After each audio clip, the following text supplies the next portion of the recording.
வணக்கம் ஃப்ரெண்ட்ஸ், எல்லோரும் நல்லா இருக்கிறீங்களா? நானும் நல்லா இருக்கிறேன். இன்றைக்கு நான் உங்களுக்கு குயிக்காக ஒரு பக்கோடா தான் செய்து காட்ட போகிறேன். கடலை ஊற வைத்து அரைத்து எல்லாம் நீங்கள் டைம் எடுக்க தேவையில்லை. ஈஸியாக குயிக்காக செய்யக்கூடிய மாதிரி ஒரு பக்கோடா ரெசிபியோடு தான் வந்திருக்கிறேன். இந்த சேனலுக்கு நீங்கள் புதுசண்டா என்னுடைய சேனலை சப்ஸ்கிரைப் பண்ணிக்கொள்ளுங்க. வாங்கோ இந்த ரெசிபி எப்படி செய்கிறேன்னு பார்க்கலாம். இந்த பகோடா செய்கிறதுக்கு தேவையான பொருட்கள் என்னென்னு பார்ப்போம். இதில் பெரிய வெங்காயம் அதில் ஹாஃப் எடுத்து நான் இதில் சின்ன துண்டுலாக வெட்டி வச்சிருக்கிறேன். அதோட தேவையான அளவு கருவேப்பிலையும் எடுத்து கொஞ்சம் சின்னதாக வெட்டி வச்சிருக்கிறேன்.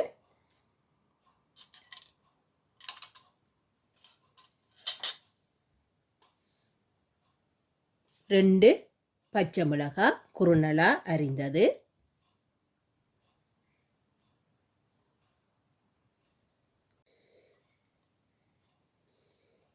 இதோட சேர்த்து நற்சீரகம் ஒரு டீஸ்பூன் எடுத்து வச்சிருக்கிறேன். அதோட ஒரு டீஸ்பூன் சோம்பு, அதாவது பெருஞ்சீரகம் ஒரு டீஸ்பூன், மஞ்சள் அரை டீஸ்பூன்,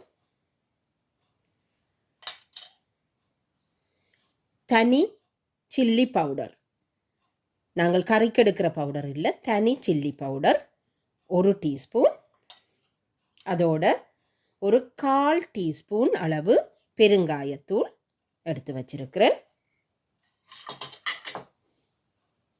இவை எல்லாத்துக்கும் தேவையான அளவு உப்பு கொஞ்சம் முதல் இந்த கலவைக்கு போடுறேன். நான் முதல்ல இந்த போட்ட பெருஞ்சீரகம், வெங்காயம், கருவேப்பிலை, நற்சீரகம் எல்லாம் சேர்த்து முதல்ல நன்றாக கைகளால் இப்படி அந்த சாறுகள் வெளியில் வர அளவுக்கு நல்லா இப்படி மிக்ஸ் பண்ணி கொள்ளுங்க.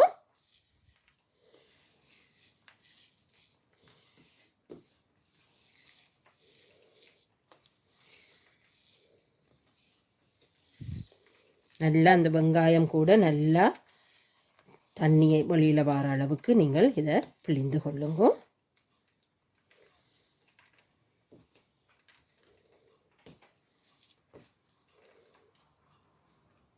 இப்போ இதோட 1/2 கப் கடலைமா அரைத்து எடுத்து வச்சிருக்கிறேன், அதை போட்டுக்கொள்ளுறேன். அதோட 1/4 கப் வெள்ளை அரிசிமா நீங்கள் வறுத்தது கூட சேர்க்கலாம், பிரச்சனை இல்லை. இவ்வளவும் தான். அதோட இன்னும் கொஞ்சமாக உப்பு சேர்த்துக்கொள்கிறேன். ஏன்னா நான் முதல் அந்த வெங்காயம் அந்த கலவைக்கு தேவையான உப்பு தான் போட்டுனேன். இப்போ உங்களுக்கு தேவையான அளவு அந்த பகோடாக்குரிய உப்பை சேர்த்துக்கொள்ளலாம்.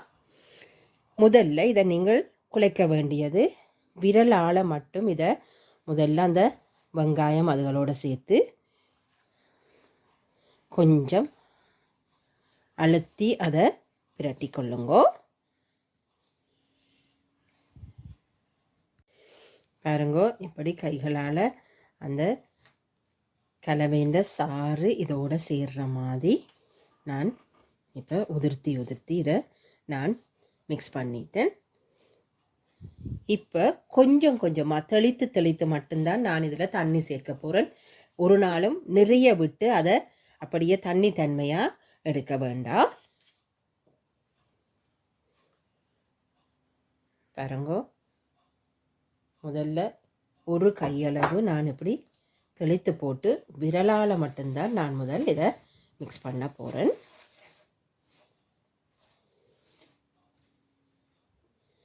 இன்னும் ஒரு கையளவு நான் இதில் இப்படி சேர்த்துக்கொள்ளுறேன்.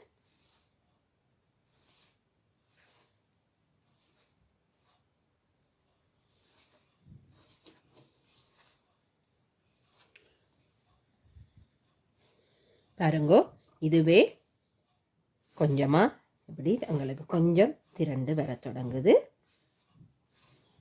இப்போ 3வது தடவையும் கொஞ்சம் தண்ணி எடுத்துக்கொள்ளுறேன்.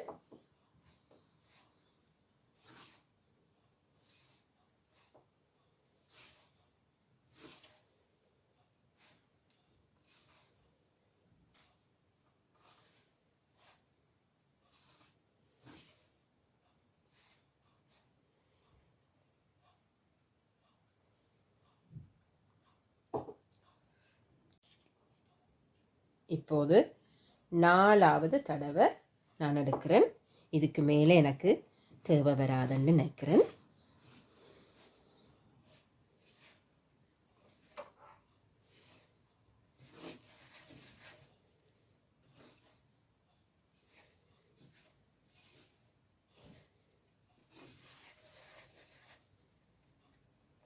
பாருங்க, இப்படியே விரலால் உதிர்த்தி அந்த மாத்தன்மை வெளியில் தெரியாத அளவுக்கு நான் உதிர்த்தி கொள்ளுறேன்.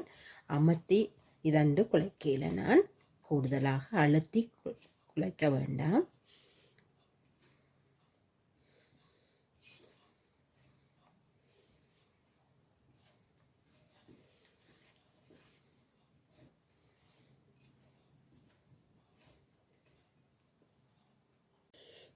பாருங்கோ, இப்படியே இது பகோடா செய்தெடுத்தால் எப்படி இருக்குமோ அதே மாதிரி சின்ன சின்ன துண்டுகளாகவே நாங்கள் குழைத்து எடுத்தாச்சு.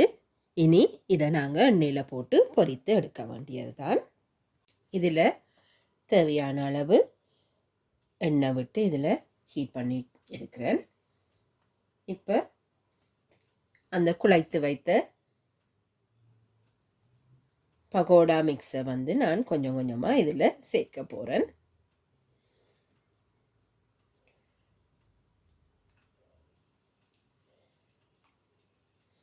அடுப்பை மீடியம் ஹீட்லேயே வச்சுக்கொள்ளுங்கோ, அல்லது லோ ஹீட்டில் கூட நீங்கள் வச்சுக்கொள்ளலாம். ஆக லோவாக வச்சுருக்க தேவையில்லை.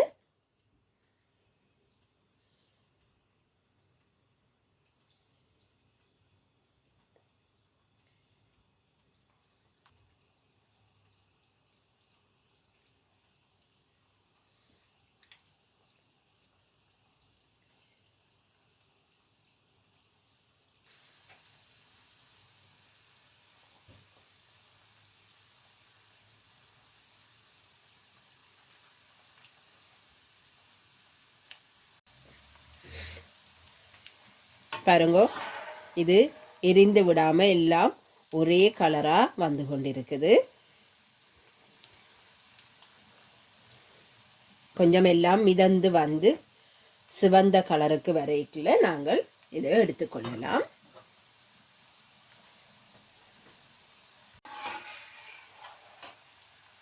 பாருங்கோ, கொஞ்சம் சிவந்து வருது. அந்த பொங்குற தன்மை, அந்த நுரை மாதிரி வார அந்த பபுள்ஸ் எல்லாம் கொஞ்சம் கீழே போன பிறகு தான் நான் எடுக்க போகிறேன். என்னென்னு சொன்னால், நாங்கள் உள்ளுக்கும் இது கொஞ்சம் அவிந்திருந்தால் தான் மொறுமொரண்டு டேஸ்டாக இருக்கும். அந்த பபுள்ஸ் குறைஞ்சாதான் அதை நாங்கள் எடுத்துக்கொள்ளலாம்.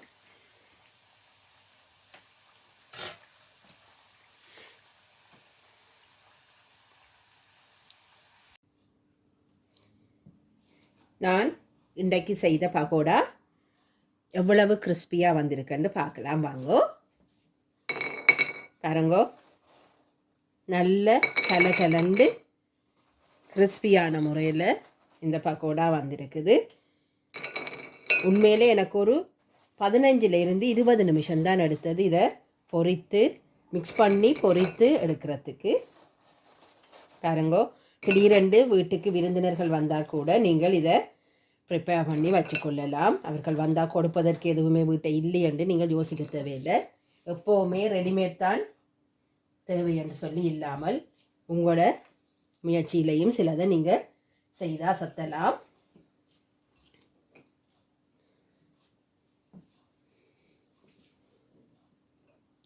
சாப்பிட்டு பார்க்கலாமா?